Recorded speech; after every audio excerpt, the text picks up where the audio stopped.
In the world of old money, that is, wealth passed down through multiple generations in a family, there can be a lot of superlatives attached to this enigmatic sect of human society. Old money families are the most powerful, the most discreet, the hardest to get into. And yet, even for members of the old money class around the world, there is one family that seemingly towers above them all. The ones that make the powerful look powerless, the ones who make billionaires look like baby boys, and the ones that live more like kings than actual kings. Indeed, one name in modern history reigns above all when we think of old money, and that is, quite naturally, the name of Rothschild. Now, sure, you've seen a ton of videos and documentaries about this family. You've been told the financial details, you've learned about the political power plays, and of course you've heard the theories about their global networks. But have you ever heard the full story, from the very first member of the family up until today, in a neutral, unbiased format? Have you ever been told about the step-by-step growth of this one-of-a-kind dynasty without any agenda on either side, leaving the interpretation of their influence up for you to decide on your own? In today's episode, we'll allow you to do just that, telling the good, the bad, and the luxury of the entire saga as we describe how the Rothschilds went from new money to old money. In the raw heart of Frankfurt's Jewish ghetto emerged an unlikely hero on the 23rd of February, 1744. Named Mayer Amschel Rothschild, his birthplace was one of Germany's earliest and most restrictive ghettos, existing in the teeming underbelly of the Holy Roman Empire from 1462 until 1811. Judengasse, or Jews' Lane, was a labyrinth of squalor, a congested and unhygienic curve of cobblestones, stretching a mere 10 to 12 feet across. Sprawling from the Bornheimer Gate in the north to the Jewish cemetery in the south, the district would lock its 3,000 inhabitants within its unyielding clasp daily. Sundays, Christian holidays, and the cloak of night transformed this ghetto into an inescapable fortress, its occupants forbidden from entering public gardens or attending coffee shops. You see, this was a world without freedoms. Ownership of land, affiliation with guilds, and certain professions were forbidden fruits to this community. You see, the sheer density of life in Judengasse was beyond comprehension. Several families huddled together in single apartments, a concentration of humanity that the rest of Frankfurt could scarcely fathom. Amidst this harsh reality, Mayer Amschel was born to Amschel Moses Rothschild and his wife, Schonsche Rothschild. His father, a money changer and silk trader, counted Prince William of Hesse among his clientele. Despite this royal connection, Amschel Moses was far from wealthy, and the family lived in crowded conditions, sharing their dwelling with an extended family of up to 30 members. But the hand of fate can be both cruel and kind. When Mayer Amschel lost both his parents to an epidemic in 1755 and 1756, he found himself under the mentorship of Wolf Jacob Oppenheim in Hanover. This fortuitous turn of events initiated Mayer Amschel into the intricate web of business and the exclusive world of court agents. Adept in dealing with rare coins and medals, Rothschild returned to Frankfurt in 1764. His reputation preceded him, and his clientele swiftly expanded.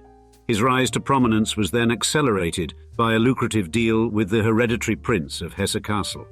His marriage in 1770 to the daughter of a court agent was another feather in his cap, bringing with it a hefty dowry and a network of influential connections. He was fast becoming Frankfurt's eminent dealer in coins, medals, and antiques. Despite being victim to a substantial embezzlement by an unprincipled employee, his fortune was so significant that he still reigned supreme as one of the era's most prominent bankers. Thus, Mayer Amschel Rothschild, a child of the ghetto, ascended to become a legend, unperturbed by the prejudices and limitations that marked his humble beginnings. As the mantle passed from Mayer Amschel to Nathan Rothschild following the former's demise, the family empire not merely endured, but flourished, speaking to the father's ingenuity and the son's tenacity. As mentioned, Mayer Amschel's association with William IX, the hereditary prince of Hesse Castle, forms the first core part of the controversies surrounding the Rothschilds' power structure. The story goes that when Napoleon ousted William from power in the 1790s, he entrusted his vast fortune to Mayer Amschel for safeguarding. resulting in Rothschild's own poverty while preserving the prince's riches. This tale, although reportedly fictional, does harbour an element of truth. Mayer Amschel's real duty to William wasn't guarding gold, but overseeing his English investments. Appointed as Hofaktor by William IX in 1769, Mayer Amschel supervised the prince's estate and tax collection. This fruitful alliance, coupled with the prince's opulence, formed the cornerstone of the Rothschild dynasty, eventually gaining a commanding presence in European finance and banking.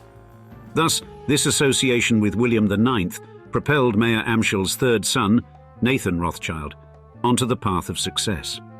Born on September 16, 1777, in the confines of Frankfurt, Nathan Rothschild's childhood spent within the Frankfurt ghetto also left an indelible mark.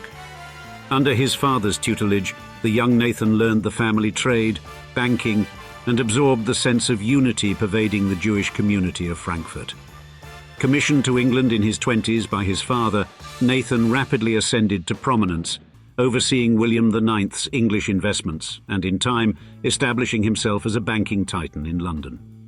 Now, a pivotal event took place in 1806 when Nathan tied the knot with Hannah Barrett Cohen. This strategic intermarriage afforded him an elevated social standing and a network of influential business contacts. Hannah, hailing from a prosperous family of linen traders, was born in 1783. Her father, Levi Barrett Cohen, had migrated to London from Amsterdam in 1770, achieving some repute as a merchant. In fact, the House of Cohen had prior business transactions with Nathan's father, the aforementioned Mayer Amschel. Specifically, upon Nathan's arrival in London in 1798, he was recommended to the Cohen family for an informal apprenticeship.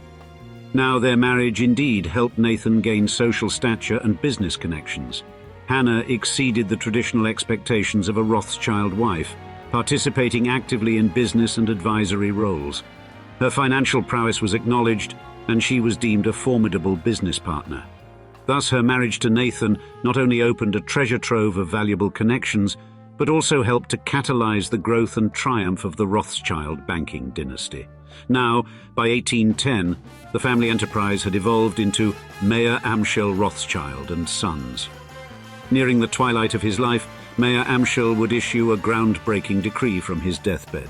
The family business was to be the exclusive property of his 5 sons, a dictate that was stringently followed by his successors. Now, in the clandestine cobwebs of Europe's politico-economic circles, the Rothschild dynasty were no strangers. Like silent puppet masters, they manipulated the game of power with panache, their financial roots entangling the continent's elite. Men of power danced, their strings delicately controlled by these generous patrons, either through promising investment gambits or hush-hush exchanges of illicit wealth. Ominously, the elder Rothschild, Amschel, was once caught musing, "As Jews, our fate is to buy our way through or watch the Gentiles take the lead." These subtle maneuvers, while drawing criticism, nonetheless amplified the family's reach, fortifying their success. Prominent among their web of debtors was the exiled King Louis XVIII. The maestro of their financial orchestra at the time, Nathan Rothschild, brokered a loan of £200,000 for the British Crown, facilitating the monarch's grand return to France in 1814. Yet, like any true political chess master, their benevolence came with a ticking time bomb.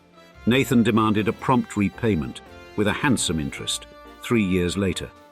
Thus, the Rothschilds weaved a network of loans and investments, their tendrils reaching out to key political players like Wilhelm von Humboldt in the 1820s, promising them long-term gains. Now their most invaluable asset was the perpetually penniless Austrian statesman Clemens von Metternich, a regular recipient of the Rothschilds' fiscal generosity. In return for their assistance, Metternich provided them with vital political intelligence and business opportunities, whilst also championing their cause for Jewish emancipation in Frankfurt. The extraordinary loan of 900,000 gulden, extended to Metternich after his staunch support of the Frankfurt Jewish community, however, raised a few skeptical eyebrows. This alliance bore fruit in the form of a regular exchange of classified information between Metternich and Salomon Rothschild. But the partnership was not without its critics. The unfortunate, self-inflicted end of David Parish, and the collapse of his enterprise, Fries and Company, were blamed on the Rothschilds' burgeoning influence and their newfound alliance with Metternich. These intriguing affairs cast a shadow over the Rothschild name, painting them as puppet masters of corruption, a dark reputation nurtured by business rivalry and leveraging the anti-Semitic sentiment of the time. Additionally, in the world of art patronage, the Rothschilds wielded an equally formidable influence. Over the years, they amassed a treasure trove of artistic gems, their collection becoming a symbol of their prestige. For example, a fondness for the 17th century Dutch masters was a family trait. James Rothschild in 1840 secured Rembrandt's renowned The Standard Bearer, placing this jewel in the crown of their collection at the Grand Salon of Rue Lafitte. However, contrary to popular belief, their interest was not simply confined to the classics. In their world, art was more than an investment. It was a symbol of their wealth, yes, but also a way of life. It gave life to their stately mansions and bespoke of their refined taste.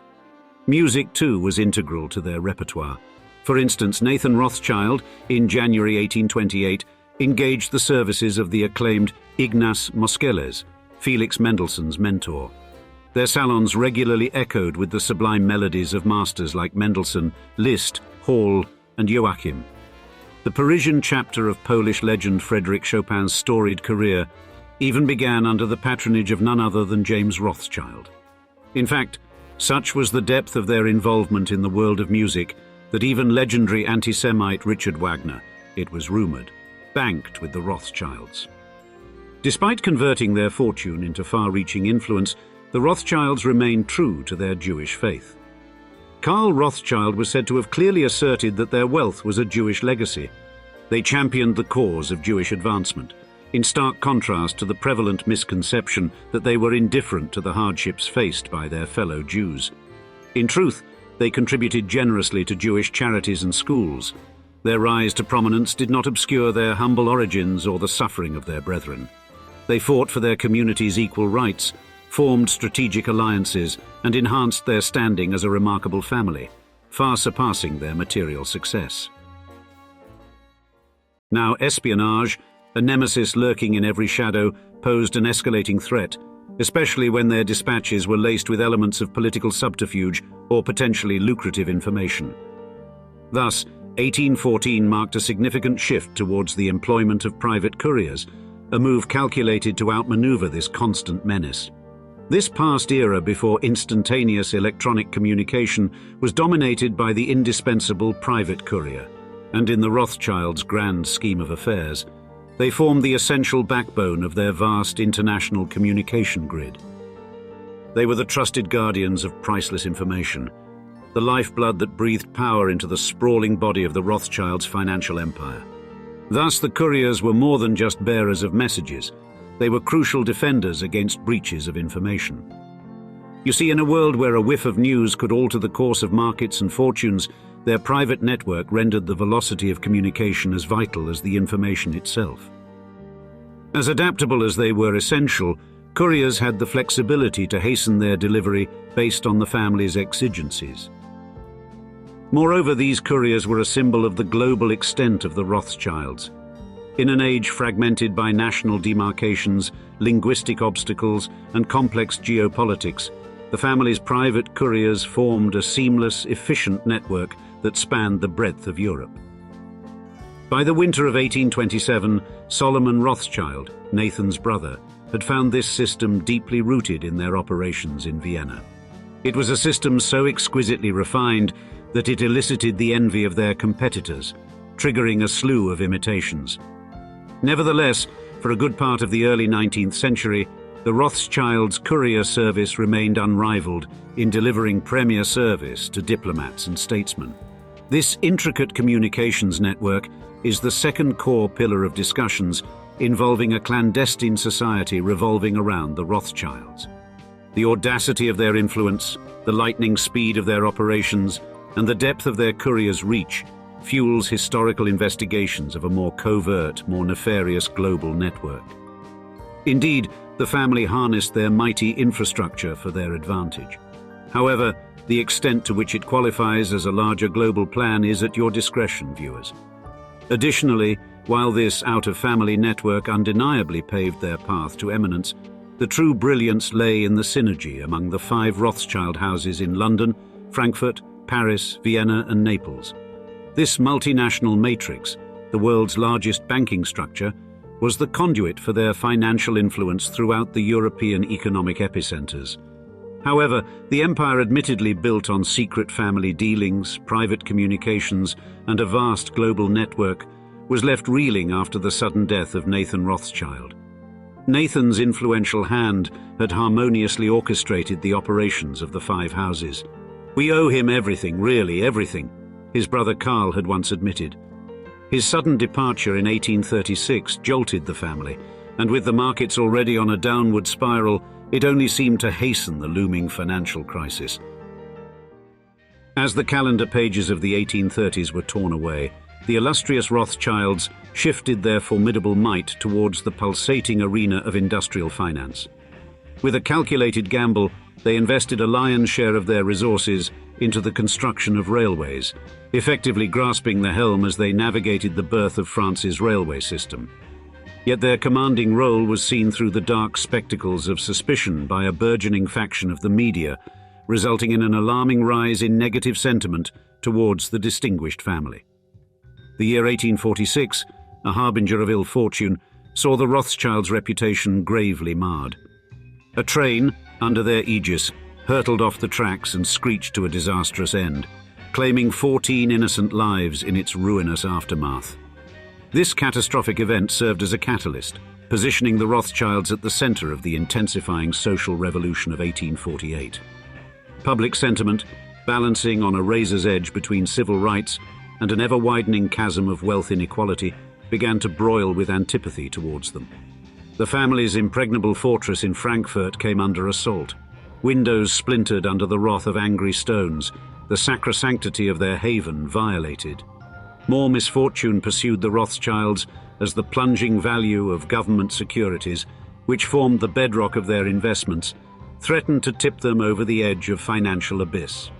The fickle finger of fate extended a lifeline to the London household, sheltering it from the revolutionary tempest. This fortuitous turn of events enabled the London Rothschilds to extend a crucial lifeline to their kin, preserving their legacy from total obliteration. In the decades that unfurled between 1850 and 1914, the Rothschilds grew their influence like tendrils reaching across banking, politics, and a myriad of significant events. Quite notably, in this time, they became titanic movers in the world's political machine.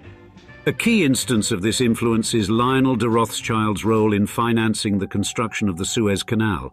You see, initially the Suez Canal Company found it challenging to sell shares internationally. Countries including Britain, the United States, Austria, and Russia didn't buy any shares, whereas all French shares were rapidly sold in France. Opening for shipping on November 17, 1869, the Suez Canals significantly influenced global trade and contributed to an increase in the European colonization of Africa. Ismail Pasha, Said Pasha's successor, was compelled to sell Egypt's shares due to mounting external debts. To facilitate this, in 1875, the London banking house of N.M. Rothschild and Sons lent £4 million to the British Prime Minister, Benjamin Disraeli, acting for the British government. This facilitated the purchase of the Suez Canal shares. Now, the Rothschild family's role in the Suez Canal project is just a snapshot of their vast influence in international finance and politics. The Rothschilds additionally played a crucial role in the emancipation of Brazil from Portugal. The agreement stipulated that the nascent Brazilian government must remit £2 million to Portugal as a cost of freedom. The monumental task of marshalling this sum fell to the finance titans, N.M. Rothschild and Sons. Commandeering the London market with their deft strategies, they successfully amassed the required capital for the newly anointed Empire of Brazil. Furthermore, the family's reach extended even into Africa, bankrolling Cecil Rhodes in the establishment of Rhodesia. Additionally, when the Russo-Japanese War cast its shadow, the Japanese government turned to the London and Paris branches of the Rothschilds. Their consortium responded by issuing Japanese war bonds worth an astonishing £11.5 million. Thus, in this era, the name Rothschild resonated with echoes of extraordinary political power, financial might, and opulent decadence. In fact, their empire, encompassing at least 41 palaces of unparalleled luxury, led the British Chancellor of the Exchequer, David Lloyd George, to assert that Nathan, Lord Rothschild, was the most powerful man in Britain by 1909. Now, as the opening decades of the 20th century opened, they brought a seismic shift to the Rothschild dynasty. Their erstwhile harmony fractured by the emergence of national taxation. The unified ledger of commerce they once proudly held fractured, causing their various arms to diverge, establishing themselves as autonomous banking entities. The once illustrious quintet of brothers and their offspring had by the time of the First Great War become a memory rather than a reality. It was the ominous rise of the Third Reich during the 1930s, however, that truly rattled the Rothschild fortress. The Austrian wing found itself teetering on a precipice with the annexation of Austria in 1938, with the family coerced into selling their banking operation for mere pence on the pound. The Rothschilds found themselves a hunted clan, with the exception of Louis Rothschild, who, caught in the National Socialists' snare, only secured his freedom after a considerable family-funded ransom. When Louis was finally granted exit in March 1939, the Third Reich set its sights on SM von Rothschild, placing it under ruthless administration, their estates plundered by high-ranking Austrian museum officials. The spoils of war left the Austrian Rothschilds with little more than remnants of their once formidable assets. The Second World War's ruthless march claimed France next, the French Rothschilds cast into a storm of uncertainty as their assets were seized in the iron grip of German occupation. Despite their bank being restored in the war's aftermath, the oncoming tide of socialism under President François Mitterrand in 1982 posed a further challenge of insurmountable proportions. The mighty Rothschild behemoth found itself subsumed yet again, this time in the churning waters of nationalization. And then came their monumental lapse, America. The New York Times astutely highlighted the Rothschilds' failure to seize the bountiful opportunity that lay across the Atlantic. Evelyn de Rothschild, with a sense of heavy regret, conceded that in spite of their illustrious lineage in international finance, we never grappled with the American challenge, and that remains one of our family's most glaring missteps. He further lamented that even though the Rothschilds had established a foothold in the US through various investments and alliances, they had never truly broken ground as they had in Europe. This lack of penetration into the American financial landscape marked a profound strategic shortcoming for a family that had so often defined the contours of global finance. Today, the heralded progeny of the Rothschild lineage, a name still entwined in wealth and power, is first embodied by the baronial figure of Jacob Rothschild, the fourth Baron Rothschild, British peer and an ace in the arena of investment banking. His resplendent persona radiates in the sphere of the Rothschild banking dynasty that still stretches across continents and centuries. RIT Capital Partners, a titan of financial trust under his chairmanship, stands tall on the London Stock Exchange with an estimable net asset value in the vicinity of £2 billion. The scales of wealth also still tip in his favour, placing his net worth at an extraordinary $5 billion. On the ladies' side, the noteworthy player in the family is Lady Lynn Forrester de Rothschild, an American-British billionaire entrepreneur with a net worth surpassing the $674 million mark. She rules as the CEO of E.L. Rothschild LLC. The boards of the Estée Lauder companies and the Economist newspaper limited are additionally graced by her presence, as are the International Advisory Council of Asia House, the Council on Foreign Relations in the United States, and Chatham House in the UK. Next, we have James Rothschild, a man whose marital bond with Nicky Hilton extends the influence of the illustrious Rothschild name into the world of fashion and power couples. Born in our lovely capital London in 1985, James boasts an impressive pedigree as the sole son of the late Amschel Rothschild and Anita Patience Guinness. James's journey in finance began with a tenure at the family's N.M. Rothschild & Sons Limited as an investment banker, but currently James commands the title of founder and managing partner at True Arrow Partners, a firm with a global footprint in the technological growth sector. His net worth stands today at roughly $1.3 billion. The family has also helmed group of banks managed by Rothschild Continuation Holdings since 2003. With a complex structure of control involving multiple holding companies and the guiding hand of Baron David René de Rothschild, these banks remain a symbol of the Rothschilds' still pervasive influence across Europe. Thus, from the humble origins of Mayer Amschel Rothschild in the heart of Frankfurt's Jewish ghetto, to the myriad tendrils of influence spread by his descendants across continents and centuries, the Rothschild legacy, like a grand symphony, resonates through the ages. Their lineage, sewn into the very fabric of modern history, embodies the most legendary saga of a family with new money, indeed maturing into old money. And now we'd love to see you in the comments. We know this will be an intense one, so be sure to play nice down there, won't you, darlings? Alas, our question for today's saga is, are the Rothschilds the ultimate rags to riches story, or are they the ultimate story of the adage, absolute power corrupts absolutely? Respectfully, let us know your opinion, and as always, thank you for your continued viewership here at Old Money Luxury. Cheers, until next time.